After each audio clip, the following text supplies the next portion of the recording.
Somewhere under a small Texas town, there's a wall buried 7 stories deep, and nobody agrees on who built it. It was found in 1852 when 3 men digging a well hit solid stone and just kept hitting it. Miles of it, stacked blocks, squared corners, what looks like windows, what looks like doorways. Geologists call it natural.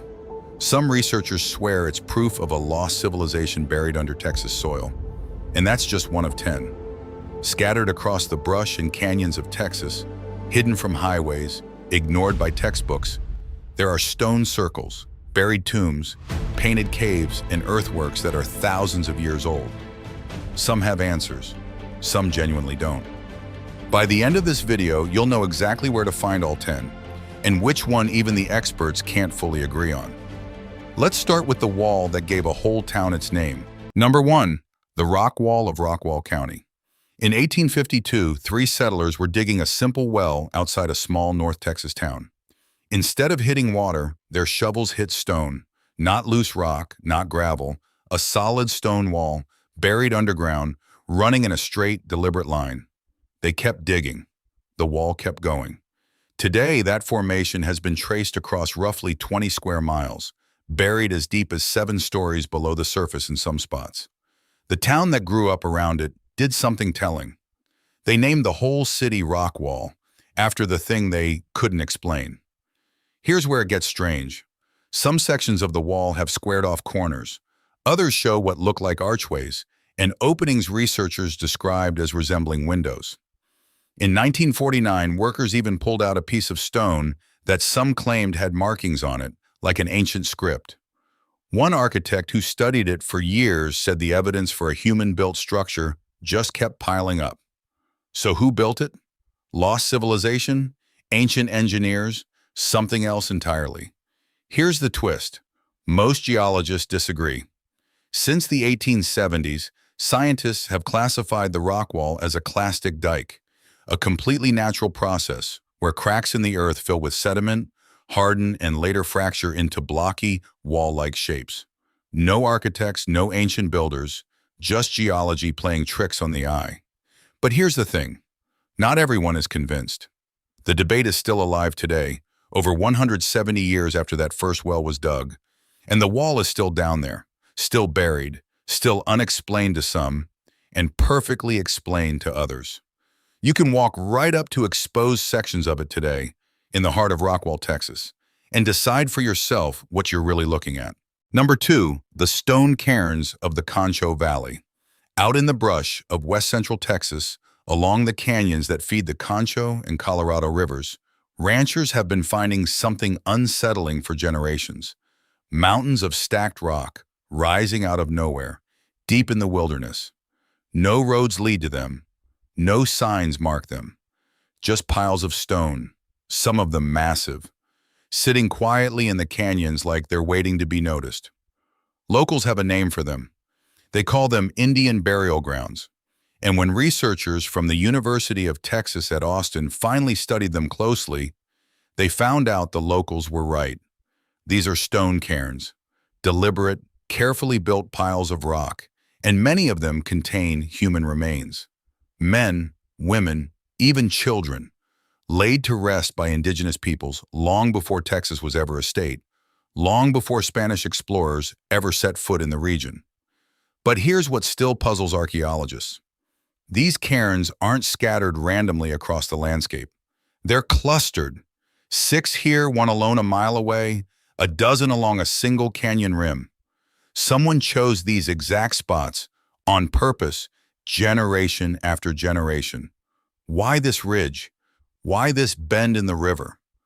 What made one place sacred enough to bury the dead, while the land right next to it was left untouched?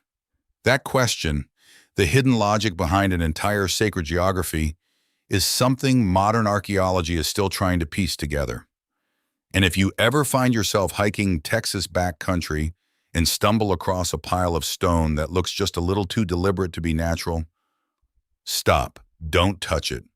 Don't move a single rock. You might be standing in front of a resting place that's been protected quietly for hundreds of years, long before anyone thought to put up a sign. Number 3, the Caddo Mounds near Alto. 6 miles southwest of the small town of Alto, Texas, off a quiet stretch of Highway 21, two earthen hills rise straight out of the piney woods. At first glance, they almost look like small, grass-covered pyramids, sitting silently among the pine trees. They weren't made by nature. They weren't made by accident. Roughly 1,200 years ago, the Hasinai Caddo people built these mounds by hand, one basket of dirt at a time. No wheels, no draft animals, no metal tools, just organized, sustained human labor, moving tons of earth, one load at a time, for a purpose that mattered enough to keep going.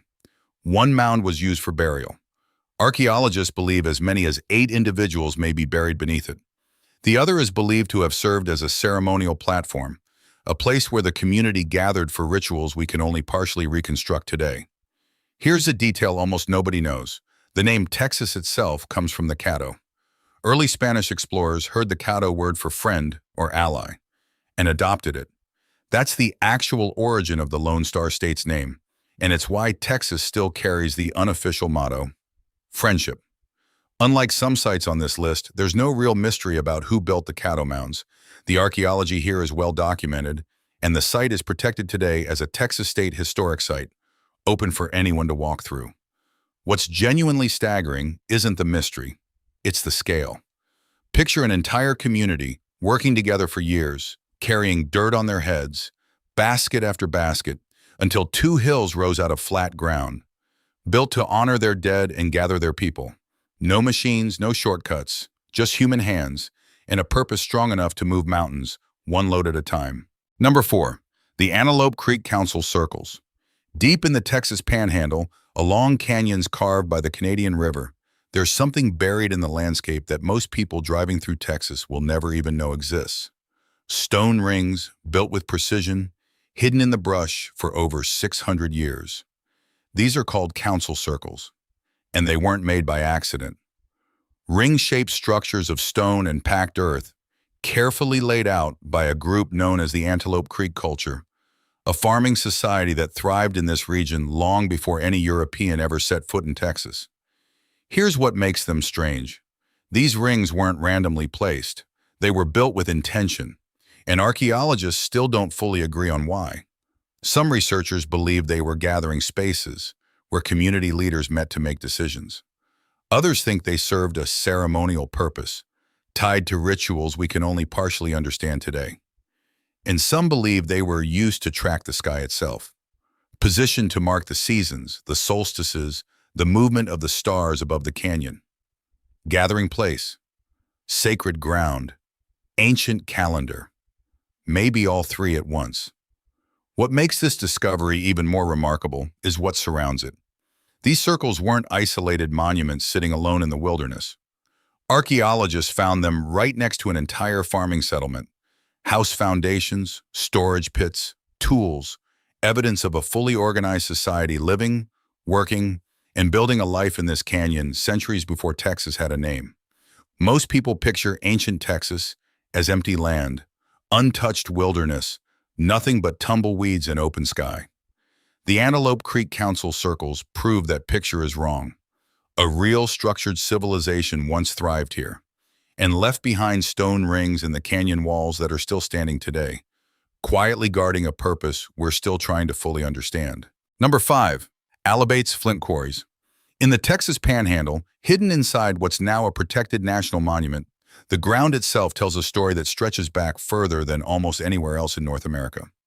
Scattered across this landscape are hundreds of ancient quarry pits, carved into the earth by human hands as far back as 12,000 years ago. That's not a typo. 12,000 years. Long before the pyramids, long before writing existed anywhere on Earth. What were they digging for? A strikingly colorful, incredibly durable stone known today as Alibates Flint, swirled with reds, purples, and blues, and prized for one very specific reason. It made exceptional tools. Sharp blades, reliable spear points, the kind of stone that could mean the difference between eating and starving. Here's the part that should genuinely surprise you. Archaeologists have found tools made from Alibates flint hundreds of miles away from this exact quarry. Not nearby, hundreds of miles. That means this wasn't just a local resource dug up and used on the spot. This was the center of a massive trade network, one that stretched across huge portions of the continent, moving stone from hand to hand, tribe to tribe, thousands of years before a single road, wagon, or horse existed in North America. Picture that for a second. No maps, no trucks, no trade routes marked on any chart. And yet this exact stone from this exact canyon made its way into the hands of people living unimaginable distances away. Today, it's one of the only places in the entire United States where the public can walk directly into a real prehistoric quarry site, guided by park rangers, and see the actual pit scars still carved into the rock. 12,000 years of digging, and the marks are still there, waiting in the cap rock. Number 6, the Lower Pecos Rock Shelters. Where the Pecos River cuts into the Rio Grande, deep limestone canyons hide something almost nobody expects to find in Texas. Ancient paintings layered onto rock walls for thousands of years, still visible today. These are the Lower Pecos Rock Shelters, natural overhangs carved into canyon walls, and inside them some of the oldest sustained painting traditions in all of North America. Some of this artwork dates back roughly 4,000 years, and it wasn't painted once and forgotten. Generation after generation of artists returned to these exact same walls, painting over and alongside the work of people who came centuries before them. One site in particular, known as the White Shaman Shelter, contains an enormous, elaborate composition. Dozens of human and animal-like figures, arranged together in a way that looks far too intentional to be random decoration. Researchers believe it isn't random at all. Many now think these paintings encode cosmological and ritual narratives, something closer to a structured visual language than simple artwork. A story, painted in symbols, meant to be read by those who understood it. Here's the unsettling part. Archaeologists are still working out exactly how to read it. New interpretations get published almost every single year, as researchers slowly decode a visual language that hasn't been spoken in centuries. And there's a reason this artwork survived when so much else from the ancient world crumbled to dust. The dry, sheltered limestone overhangs acted like a natural museum case, protecting fragile pigment from rain, wind, and sunlight for thousands of years, in a way that would have been almost impossible anywhere else on the continent. Standing in one of these shelters today means standing in front of a message painted thousands of years ago by someone who wanted it to last. And it did. Number 7, the Spanish Fort earthworks on the Red River. Along the banks of the Red River, near a modern town that still carries the name Spanish Fort, there's a site that has confused historians for generations, starting with its very own name. For years, the story passed down was simple. This was the remains of an old French or Spanish trading post, a European outpost built deep in Texas territory. It made sense on the surface. The name fit, the location fit, but when archaeologists actually dug into the ground, the story completely fell apart. What they found instead were earthworks, defensive ditches, structural remains, and traces of a settlement far too large and far too organized to be a small colonial trading post. Researchers now believe this was actually a substantial, fortified indigenous village, built and defended by the Wichita people, likely occupied before significant European presence ever reached this stretch of the Red River. So why the name? Why the confusion for so long? Because this land was layered. Indigenous peoples built and defended it first. Then French traders moved through. Then Spanish colonial powers claimed influence over the same ground. Each group left behind just enough evidence to blur the timeline for everyone who came after, including modern researchers trying to untangle who built what and when. It's a pattern that shows up again and again across Texas history. The story gets told by whoever arrives last, while the people who were actually there first get pushed quietly out of the narrative. Excavation work at this site is still ongoing today, and new findings continue to reshape what we thought we knew. Every few years, the timeline shifts a little more, peeling back one more layer of a story that was never as simple as a name on a map. Number 8, Los Adeas and the El Camino Real markers. Stretching from the banks of the Rio Grande all the way up toward the Louisiana border runs a path with a grand Spanish name, El Camino Real de los Tejas, the Royal Road. For centuries, the story taught in textbooks was simple. Spanish colonizers carved this road through raw Texas wilderness, connecting missions and forts across an untamed frontier. That story is only half true. Because when researchers actually traced the road's origins, they found something the textbooks left out. This royal road wasn't built from scratch. It was laid directly on top of older indigenous trail networks, paths the Caddo people had already been using for generations before a single Spanish boot ever touched Texas soil. Along this corridor in East Texas, archaeologists have identified earlier Caddo Mound sites and trail markers, places of meaning that existed long before the Spanish arrived, points the colonizers simply found, adopted, and folded into their own road system without ever really acknowledging what came before. It's easy to imagine ancient structures in Texas as isolated. One wall, one mound, one quarry, sitting alone in the brush. But sites like this reveal something bigger. A lot of what looks like a single structure is really a layer cake. Indigenous infrastructure, built first, then reused, renamed, and built over by whoever came next. The oldest layer is almost always the hardest to see. It's buried under newer names, newer maps, newer stories that got written down while the original one didn't. Today, historical markers trace the modern route of El Camino Real across Texas. But underneath every one of those markers is an older path, one that was already leading people home centuries before anyone thought to give it a name. Number 9. Enchanted Rock's Vision Quest Cairns. Rising out of the hill country northwest of Fredericksburg is a site that stops drivers dead in their tracks. A massive dome of pink granite, bulging straight up out of the earth, visible from miles away. It's called Enchanted Rock. And the name isn't just for tourists. For generations, indigenous peoples in the region, including groups associated with the Tonkawa and other regional tribes, considered this rock spiritually significant, long before it became a Texas state park with a parking lot and a gift shop. And scattered across its slopes, if you know where to look, are smaller stone cairns and worked stone features, deliberate markers left behind by people who came here for something more than the view. Here's where it gets genuinely eerie. At night, as the temperature drops, the massive granite dome creaks and groans. Not wind, not animals. The rock itself, physically expanding and contracting as it cools, sending low sounds echoing across the hillside in the darkness. Now imagine hearing that for the first time, with no science to explain it. No understanding of thermal expansion.